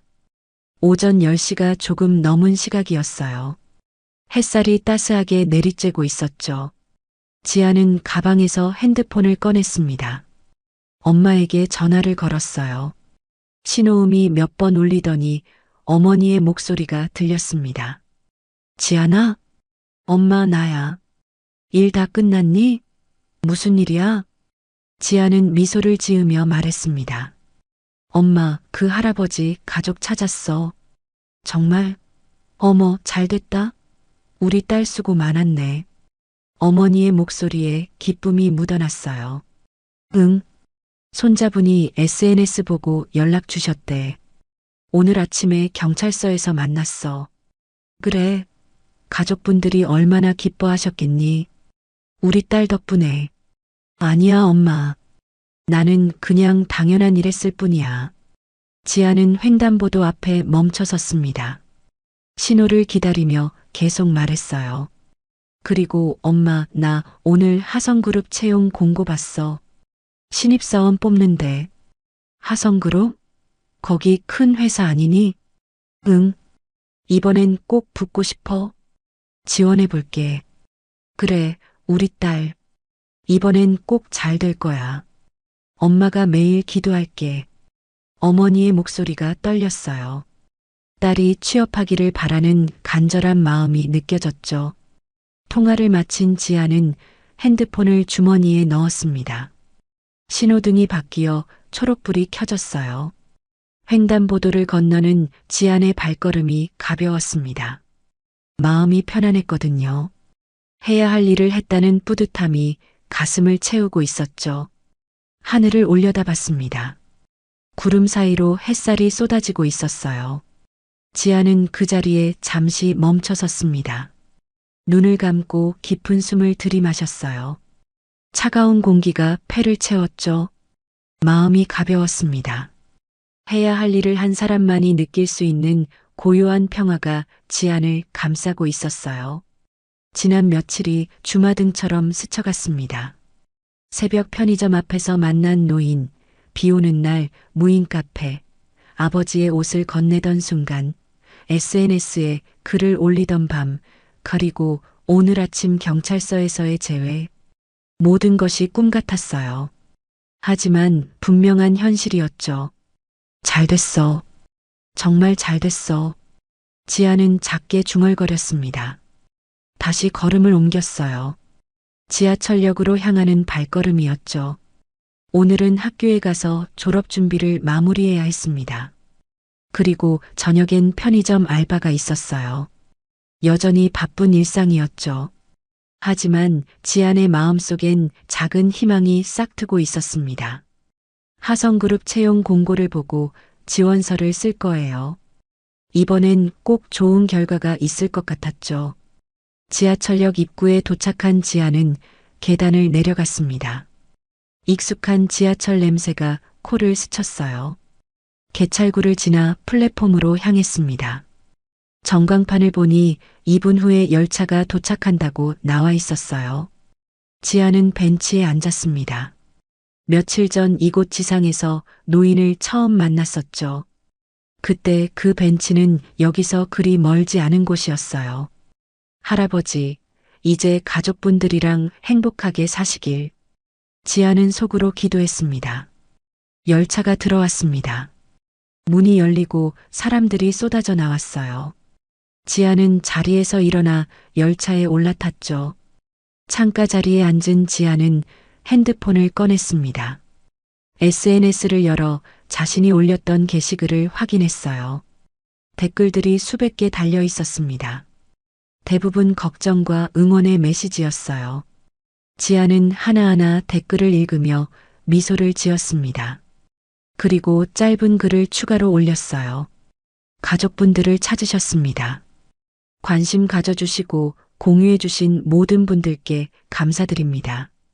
업로드 버튼을 누르자 곧바로 좋아요와 댓글이 달리기 시작했어요. 지아는 핸드폰을 내려놓고 창밖을 바라봤습니다. 터널을 지나고 있었어요. 어둠 속을 달리는 열차 안에서 지아는 생각했습니다. 이번 일을 계기로 무언가 달라질까요? 아니면 다시 일상으로 돌아갈까요? 알 수 없었습니다. 하지만 한 가지는 확실했어요. 지아는 이 경험을 통해 더 단단해졌다는 것이요. 누군가를 돕는다는 건 이런 거였어요. 거창한 일이 아니었죠. 그저 눈앞에 어려운 사람에게 손을 내미는 것. 그것만으로도 세상은 조금씩 따뜻해질 수 있었습니다. 지아는 작게 미소 지었습니다. 오늘부터 또 다른 하루가 시작될 거예요. 하지만 이제 지안의 마음속엔 따뜻한 기억이 하나 더 생겼습니다. 그것으로 충분했어요. 열차는 계속 달렸고 지안은 새로운 내일을 향해 나아가고 있었습니다. 일주일이 지났습니다. 지안은 원룸 침대에 앉아 노트북 화면을 바라보고 있었어요. 하성그룹 채용 홈페이지였죠. 마우스를 움직여 지원서 제출 버튼을 클릭했습니다. 제발 이번엔 좋은 결과가 있기를. 지아는 작게 중얼거렸어요. 벌써 몇 번째 지원인지 세기도 힘들었습니다. 하지만 포기할 수는 없었죠. 사흘 후 핸드폰이 울렸습니다. 지아는 편의점에서 알바 중이었어요. 급하게 핸드폰을 확인했죠. 하성그룹 인사팀입니다. 서류 전형에 합격하셨습니다. 최종 면접 일정을 안내드립니다. 지안의 손이 떨렸습니다. 합격이라니. 최종 면접까지 왔다니. 정말? 지안은 믿을 수 없다는 표정으로 메시지를 다시 읽었어요. 분명히 합격이라고 적혀 있었죠. 그날 밤 지아는 엄마에게 전화를 걸었습니다. 엄마, 나 하성그룹 최종 면접 봐요. 정말? 어머, 우리 딸. 축하해.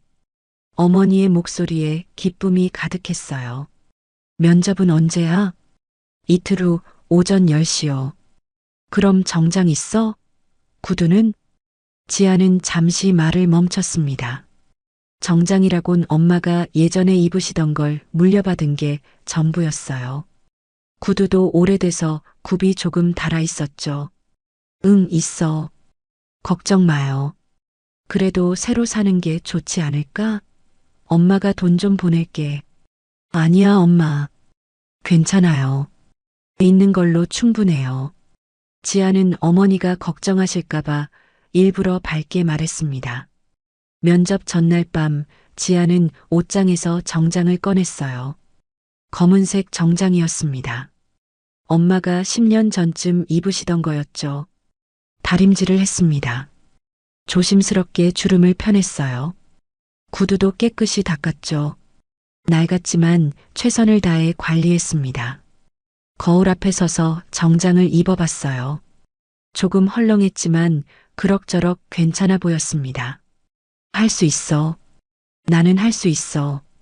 지아는 거울 속 자신에게 말했습니다. 면접 당일 아침 지아는 일찍 일어났어요. 새벽 6시였죠. 샤워를 하고 머리를 단정하게 묶었습니다. 화장은 최소한으로만 했어요. 정장을 입고 구두를 신었습니다. 가방을 챙기고 현관문을 나섰어요. 지하철을 탔습니다. 출근 시간대라 사람들로 붐볐어요. 지아는 손잡이를 꼭 잡고 흔들리는 차 안에서 균형을 잡았죠. 긴장하지 마. 침착하게 대답하면 돼. 지아는 속으로 면접 준비를 했습니다. 예상 질문들을 머릿속으로 되새겼어요. 1시간 후 하성그룹 본사 앞에 도착했습니다. 지아는 고개를 들어 건물을 올려다봤어요. 유리로 된 고층 빌딩이 하늘을 찌를 듯 높이 솟아 있었습니다. 와, 입구로 들어섰습니다. 로비가 웅장했어요. 대리석 바닥이 반짝거렸고 높은 천장에는 샹들리에가 걸려 있었죠. 지아는 주눅이 들었습니다. 나 같은 사람이 여기서 일할 수 있을까? 하지만 곧 고개를 저었어요. 지금은 그런 생각할 때가 아니었죠. 안내 데스크로 향했습니다. 저기 면접 보러 왔는데요. 신입사원 면접이세요? 이름 말씀해 주세요. 이지안입니다. 직원이 컴퓨터를 확인하더니 미소를 지었어요. 확인됐습니다. 15층 면접실로 올라가시면 돼요. 엘리베이터는 저쪽입니다. 감사합니다. 지아는 고개를 숙여 인사하고 엘리베이터로 향했습니다. 다른 면접자들도 몇 명 보였어요. 모두 긴장한 표정이었죠. 엘리베이터를 타고 15층에 도착했습니다. 문이 열리자 신입사원 면접이라는 안내판이 보였어요. 신입사원 면접은 이쪽으로 오세요.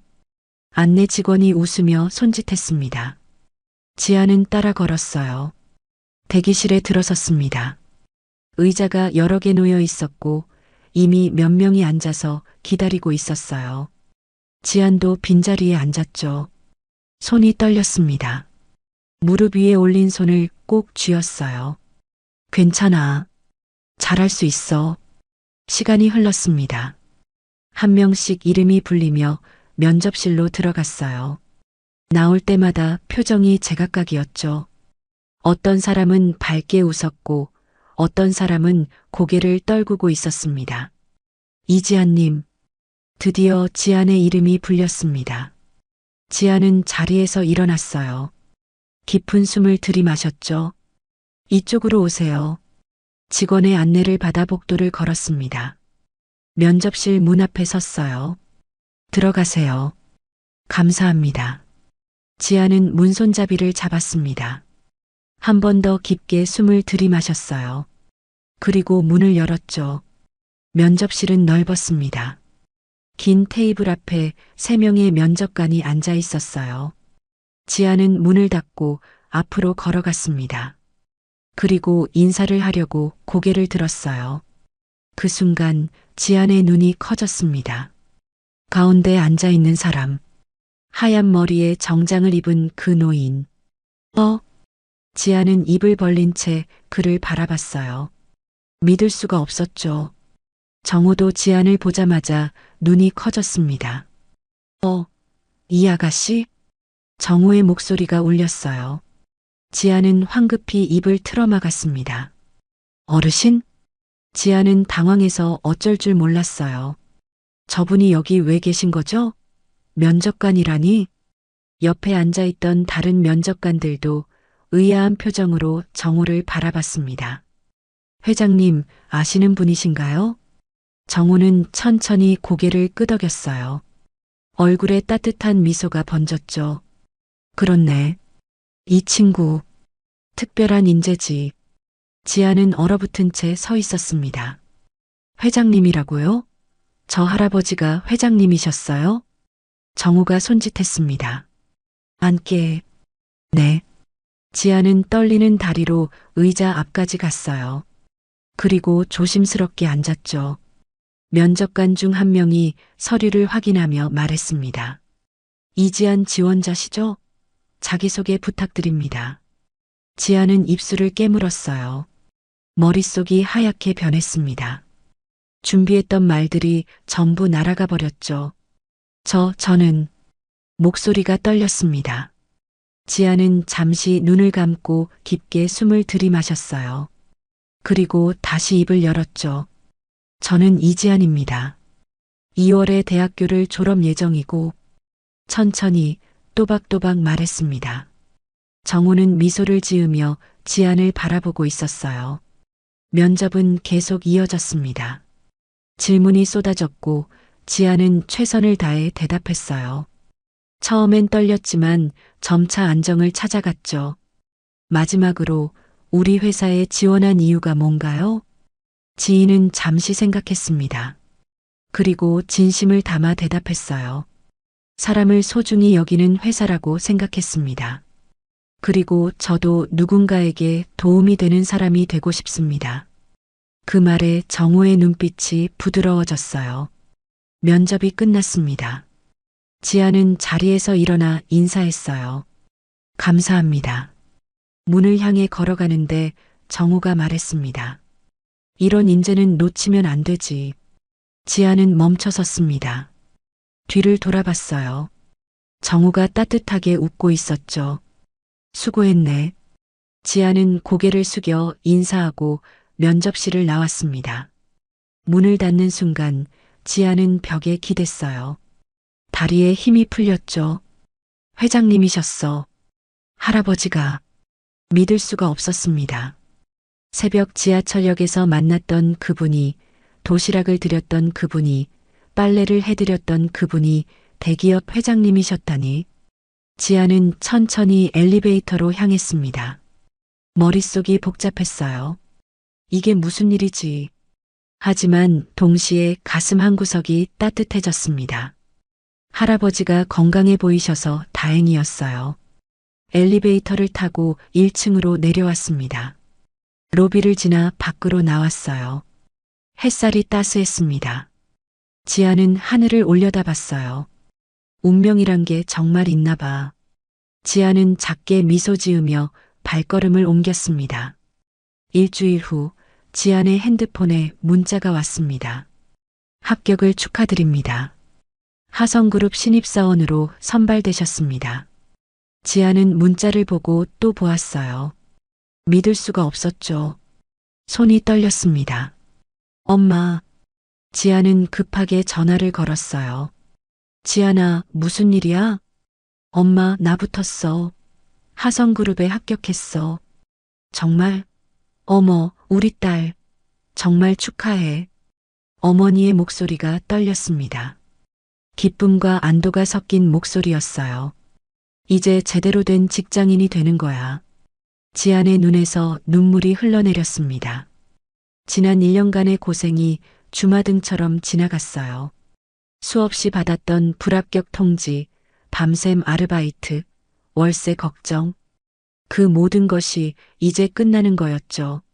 엄마, 이제 나 엄마 아빠 편하게 해드릴 수 있어. 그래, 우리 딸. 정말 잘했어. 고생 많았어. 2월 말, 지아는 하성그룹 신입사원 교육을 받았습니다. 같은 기수로 들어온 동기들이 20명쯤 되었어요. 모두가 설렘과 긴장으로 가득 차 있었죠.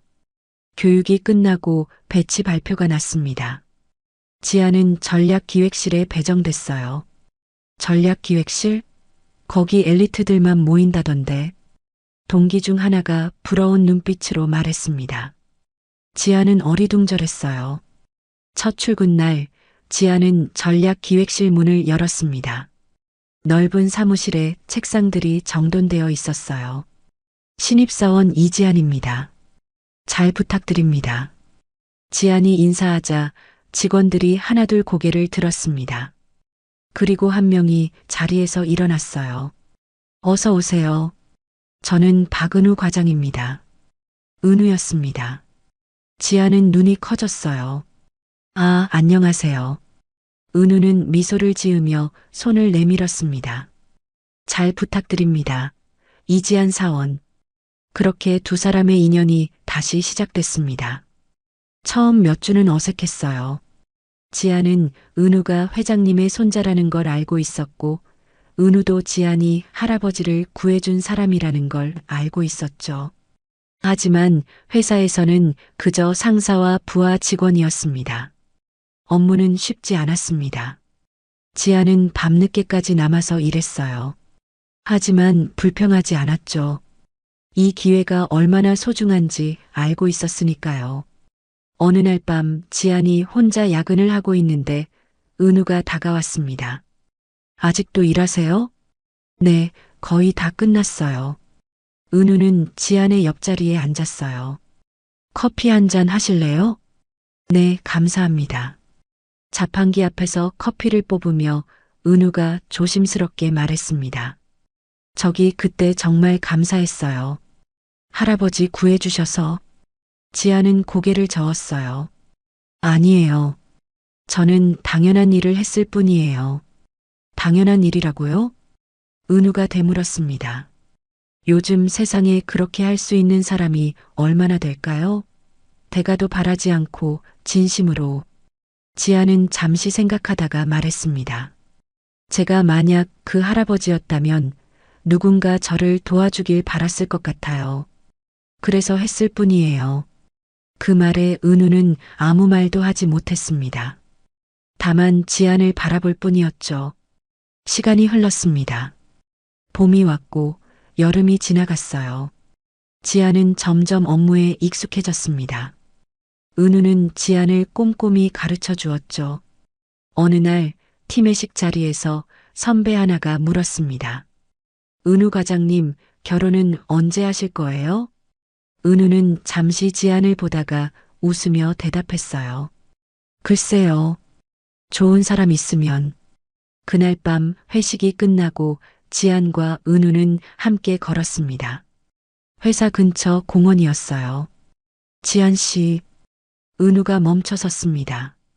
지안도 걸음을 멈췄어요. 네. 은우는 깊은 숨을 들이마셨습니다. 지안 씨가 좋습니다. 지안의 눈이 커졌어요. 은우는 계속 말했죠. 처음 할아버지를 찾았을 때부터 그랬던 것 같아요. 은우의 목소리가 떨렸습니다. 저와 사귀어 주시겠어요? 지아는 한동안 말이 없었어요. 그러다 천천히 입을 열었죠. 네. 그렇게 두 사람은 연인이 됐습니다. 시간이 흘러 지아는 회사에서 인정받는 직원이 됐어요. 은우와의 관계도 깊어졌죠. 두 사람은 주말마다 데이트를 했고 서로의 꿈과 미래를 이야기했습니다. 어느 주말 은우가 지안에게 말했어요. 우리 집에 한번 오실래요? 할아버지가 보고 싶어 하세요. 지안은 긴장했지만 고개를 끄덕였습니다. 하성그룹 본가는 웅장했어요. 지안은 긴장한 채 은우를 따라 거실로 들어갔죠. 정우가 소파에 앉아 있었습니다. 지안을 보자 얼굴이 환해졌어요. 아, 우리 은인이 왔구나. 회장님 안녕하세요. 지안은 깊이 인사했습니다. 정우는 자리에서 일어나 지안의 손을 꼭 잡았어요. 그동안 잘 지냈나? 네, 덕분에 잘 지냈습니다. 우리 은우가 회사에서 잘 챙겨주던가? 정우가 장난스럽게 물었습니다. 지아는 얼굴이 빨개졌어요. 네, 정말 잘 가르쳐 주세요. 식사가 끝나고 정우가 지안을 정원으로 불렀습니다. 은우 녀석이 자네를 많이 좋아하더구만. 지안은 고개를 숙였어요. 저도 은우 씨를 좋아합니다. 정우는 만족스럽게 웃었습니다. 좋은 인연이야. 자네 같은 마음 따뜻한 사람이 우리 집안에 들어온다면 더할 나위 없지. 그로부터 6개월 후 은우는 지안의 부모님을 찾아뵈었습니다. 시골집은 소박했어요. 은우는 정중하게 인사했죠. 안녕하세요. 저는 박은우라고 합니다. 지안의 아버지는 아직 완전히 회복되지 않았지만 지팡이를 짚고 일어나 은우를 맞았어요. 어서 오게. 우리 딸 잘 부탁하네. 어머니는 은우를 보며 눈물을 흘렸습니다. 우리 딸이 좋은 사람을 만났네. 식사 자리에서 은우는 진심을 담아 말했습니다. 지안 씨를 정말 사랑합니다. 평생 행복하게 해드리겠습니다. 지안의 아버지는 고개를 끄덕였어요. 우리 딸이 고생이 많았네. 잘 부탁하네. 이듬해 봄 두 사람은 결혼식을 올렸습니다. 작은 예식장이었지만 따뜻함으로 가득했어요. 지아는 순백의 드레스를 입고 있었고 은우는 턱시도 차림이었죠. 정우는 가장 앞자리에 앉아 흐뭇하게 웃고 있었습니다. 옆에는 아들 부부가 함께였어요. 지안의 부모님도 자리에 계셨습니다. 어머니는 계속 눈물을 닦고 있었죠. 신부 입장하겠습니다. 음악이 흐르고 지안이 아버지의 팔에 기대어 걸어왔습니다. 아버지는 지팡이를 짚고 천천히 걸었어요. 딸의 손을 꼭 잡고 있었죠. 버질로드를 걷는 지안의 눈에서 눈물이 흘렀습니다. 지난 모든 순간들이 떠올랐어요. 편의점 알바, 불합격 통지, 새벽 지하철역에서 만난 할아버지, 그리고 지금 이 순간. 은우는 지안을 보며 환하게 웃고 있었습니다. 신랑 신부에게 평생 함께하겠다는 서약을 받겠습니다. 네. 두 사람은 서로를 바라보며 대답했어요. 박수가 터져 나왔습니다. 정우는 손수건으로 눈물을 닦았어요. 피로 연장해서 정우는 마이크를 잡았습니다. 오늘 이렇게 좋은 자리에 와주신 모든 분들께 감사드립니다. 정우의 목소리가 울렸어요. 저는 작년 겨울 기억을 잃고 거리를 헤맸습니다. 그때 한 젊은 여성이 저를 구해줬죠. 사람들이 조용히 귀를 기울였습니다. 그 여성이 바로 오늘의 신부입니다. 지안이가 아니었다면 저는 지금 이 자리에 없었을 겁니다. 정우는 지안을 바라봤어요. 세상이 차갑다고들 하지만 저는 그날 알았습니다. 세상이 아직 따뜻하다는 걸. 그리고 그걸 저 아이가 알려줬습니다. 박수가 쏟아졌습니다. 지안은 눈물을 닦으며 정우에게 고개를 숙였어요. 그해 가을 정우는 중대 발표를 했습니다. 이제 회사 경영에서 물러나려 합니다. 임원회의실에서 정우가 말했어요. 박진수 부회장에게 모든 것을 맡기겠습니다.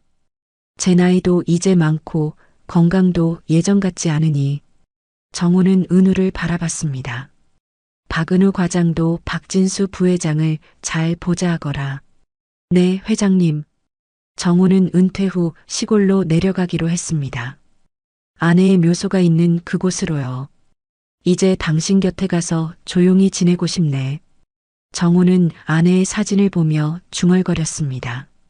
시골집은 작았지만 평화로웠어요. 정우는 아침이면 묘소를 찾아가 아내에게 말을 걸었죠. 당신, 나 이제 여기 왔소. 이제 매일 당신 보러 올 수 있겠소. 주말이 되면 은우와 지안이 찾아왔습니다. 할아버님, 지안이 밝게 인사하며 들어왔어요. 손에는 음식이 가득 담긴 보따리를 들고 있었죠. 어서 오너라. 멀었을 텐데. 정우는 두 사람을 반갑게 맞았습니다. 함께 식사를 하고 산책을 하고 이야기를 나눴어요. 정우는 행복했습니다. 어느 주말 산책을 하다가 정우가 말했습니다. 은우야, 지안아. 네, 할아버지. 두 사람이 대답했어요. 정우는 묘소를 바라보며 말했죠. 나는 참 복받은 사람이야. 당신을 만났고 좋은 자식과 손자를 뒀고. 정우는 잠시 말을 멈췄습니다. 그리고 지안이를 만났지. 가장 힘들 때, 가장 외로울 때 자네가 나타나 구해줬어. 지안은 정우의 손을 꼭 잡았어요. 제가 할아버님께 감사드려야 해요. 할아버님 덕분에 은우 씨를 만났고 이렇게 행복해졌으니까요. 정우는 웃으며 두 사람을 바라봤습니다. 세상이 아직 따뜻하다는 걸 자네가 알려줬어. 사람이 사람을 구할 수 있다는 걸, 작은 선의가 얼마나 큰 기적을 만들 수 있는지. 해가 저물고 있었습니다. 세 사람은 나란히 서서 노을을 바라봤어요. 따뜻한 빛이 세상을 물들이고 있었죠. 그날 밤 지아는 핸드폰을 꺼내 예전 SNS 게시글을 다시 확인했습니다. 그 글 아래에는 수천 개의 댓글이 달려 있었어요. 지아는 천천히 스크롤을 내리며 읽었죠. 세상이 아직 살만하네요. 이런 따뜻한 이야기가 있어서 감사합니다. 당신 같은 사람이 있어서 세상이 따뜻합니다. 지아는 미소를 지으며 핸드폰을 내려놓았습니다. 창밖으로 별이 총총히 빛나고 있었어요. 은우가 다가와 지안의 어깨를 감쌌죠. 뭐 봐? 예전 일 생각하고 있었어요. 할아버지 만난 거?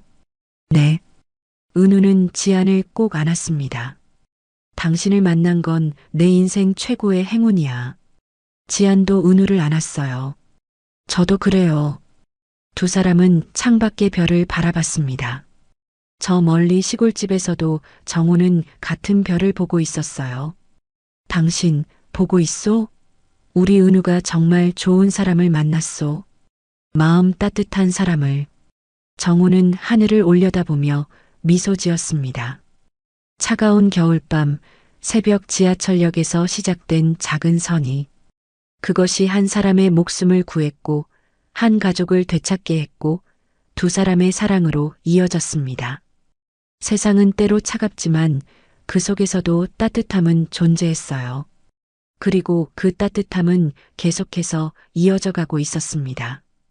오늘의 이야기가 당신의 마음에 작은 울림을 드렸다면 앞으로도 당신의 나날에 잔잔한 위로가 될 이야기들로 찾아뵐 수 있도록 구독과 좋아요를 눌러주세요. 그리고 사연의 주인공을 위한 따뜻한 말씀도 댓글로 부탁드립니다. 당신의 오늘을 늘 응원합니다. 인생 나날이었습니다.